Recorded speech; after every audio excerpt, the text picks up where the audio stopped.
Escuchas Trazos de Veterinaria, un podcast de Raúl Pérez Caballero en el que cada obra artística nos deja pistas y matices para aprender sobre medicina veterinaria y ciencia animal.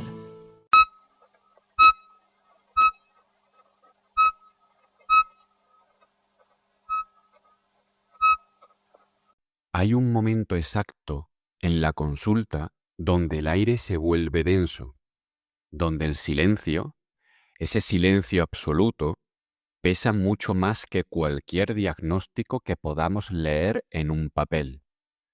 Sobre la mesa de acero, un animal lucha por cada bocanada de aire. A su lado, unas manos lo acarician con una mezcla desesperada de esperanza y puro miedo. Yo ya he mirado las pruebas. Sé lo que dicen los valores y sé, sobre todo, lo que callan. Porque la medicina, aunque a veces lo olvidemos, tiene límites. En la clínica urbana no tratamos con unidades de producción. Tratamos con piezas fundamentales de una familia. Aquí una enfermedad no rompe una cadena alimentaria, rompe una casa, una rutina, una historia de amor construida durante años. Y eso cambia la presión. Aquí no se discute si se firma un papel. Se discute cuánto podemos estirar una vida, cuándo es el momento de intervenir y cuándo es el momento de parar. Como veterinarios, dejamos de ser técnicos para convertirnos en traductores. Traducimos diagnósticos en probabilidades, pronósticos en escenarios reales y la esperanza en expectativas que se puedan sostener. Hasta que llega la pregunta que nadie quiere hacer. ¿Estamos intentando curar al animal o solo estamos evitando despedirnos?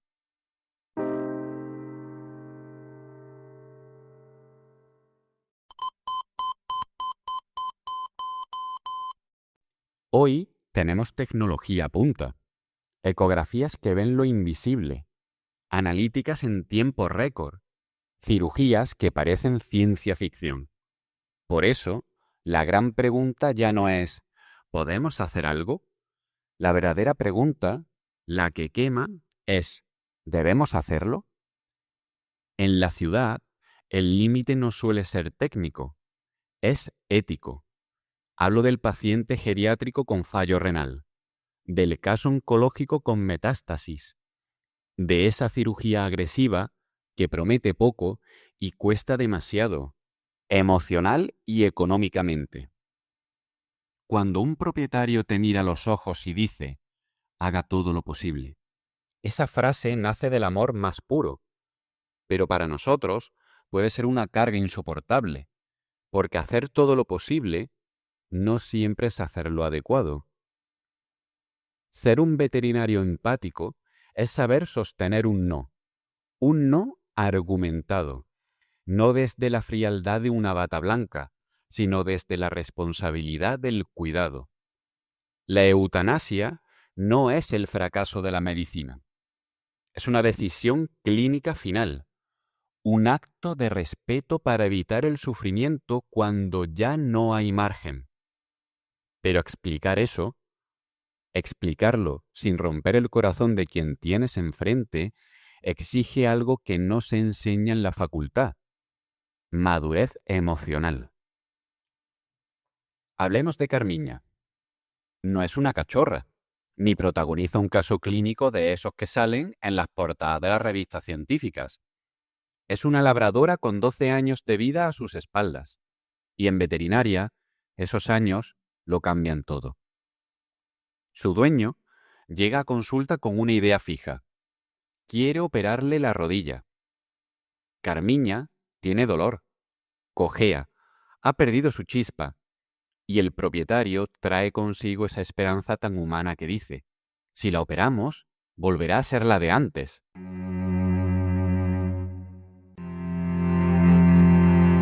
Pero la medicina no es una máquina del tiempo. La edad no es solo un número en la ficha. Es función renal. Es reserva cardíaca.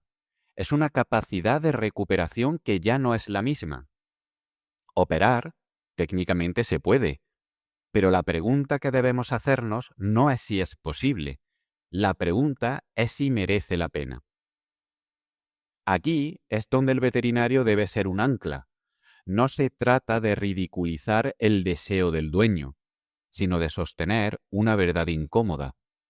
A veces, una cirugía agresiva en un paciente geriátrico no es el camino. A veces, es solo prolongar el sufrimiento bajo una promesa imposible. Y entonces, aparece la palabra que nadie quiere pronunciar: eutanasia. No como un abandono, ni como una derrota, sino como el último límite.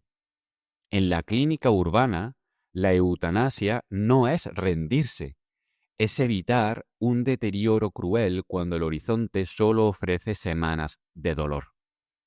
Explicar esto requiere ciencia, sí, pero sobre todo humanidad, porque el propietario no escucha porcentajes de supervivencia, escucha el silencio de una casa vacía.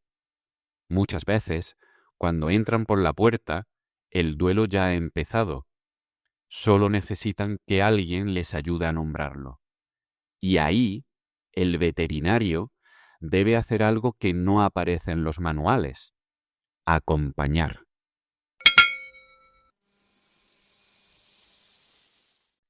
Haga todo lo posible. Es la frase reina de la consulta. Parece incuestionable, casi un mandato sagrado. Pero, ¿qué significa realmente todo lo posible? ¿Pruebas infinitas? ¿Hospitalizaciones que no terminan nunca?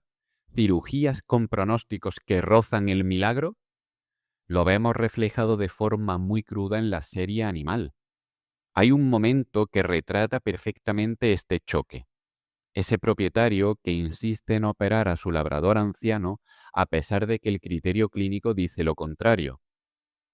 Es el choque frontal entre la expectativa emocional y la realidad biológica.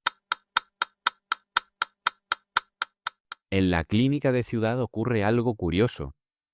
A veces el límite no es el dinero. De hecho, hay dueños dispuestos a pagar lo que haga falta. Y ahí es donde aparece el verdadero dilema profesional. Porque cuando el dinero no es el freno debemos ser nosotros.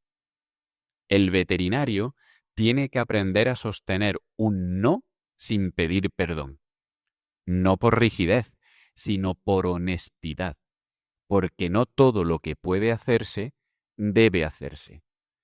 Defender esa frontera, mientras alguien abraza a su compañero de vida dispuesto a cualquier cosa por no despedirse, es probablemente la tarea más difícil de nuestra profesión. Hoy en día, el diagnóstico no siempre empieza en la mesa de exploración. Empieza en una barra de búsqueda de Google a las 2 de la mañana. Lo vemos reflejado en una escena de la serie que a muchos compañeros les resultará familiar. Una clienta entra en pánico convencida de que su gato tiene un cáncer terminal. La razón: ha encontrado un bultito y el algoritmo de Internet ha hecho el resto. Ese detalle no es anecdótico, es nuestro día a día. Estamos en la era de la ansiedad amplificada y las expectativas distorsionadas. En este escenario, el veterinario ya no solo cura cuerpos, gestiona flujos de información, desactiva alarmas infundadas y corrige creencias que vienen contaminadas de casa. Pero bajo esa montaña de datos late una pregunta incómoda. ¿Estamos tratando al paciente o estamos intentando calmar la culpa del propietario? A veces, la medicalización excesiva es solo un escudo. Convertimos el tratamiento en una forma de posponer el duelo, de convencernos de que hicimos todo lo posible. Pero hay que ser honestos. Hacerlo todo no siempre significa hacerlo bien.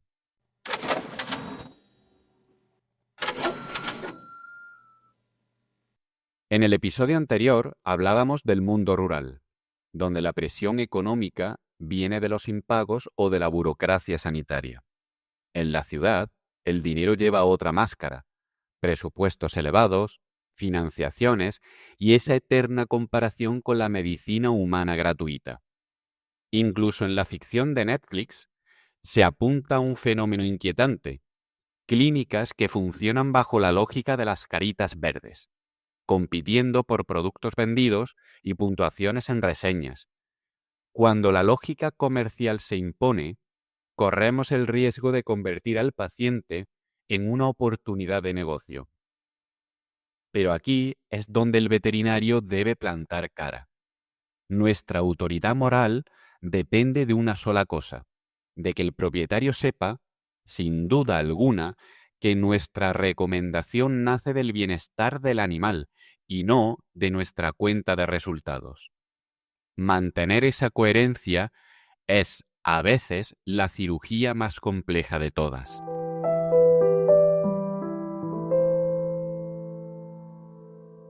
Hace unos días recordábamos a ese veterinario de campo que debía decidir si firmar un documento bajo presión económica. Hoy nos hemos movido a la clínica de barrio, a esa luz blanca donde la presión no es productiva, sino emocional. Nace del amor, del miedo y de esa incapacidad tan humana de decir adiós. Dos mundos distintos, pero una misma pregunta de fondo: ¿dónde está el límite? En el campo, el límite protege la salud de todos. En la ciudad, el límite protege la dignidad de quien no tiene voz, especialmente cuando la emoción nos empuja a seguir a cualquier precio. En ambos casos, ser veterinario es mucho más que aplicar ciencia. Es sostener una frontera, es el arte de saber cuándo decir sí y el coraje de saber cuándo decir no.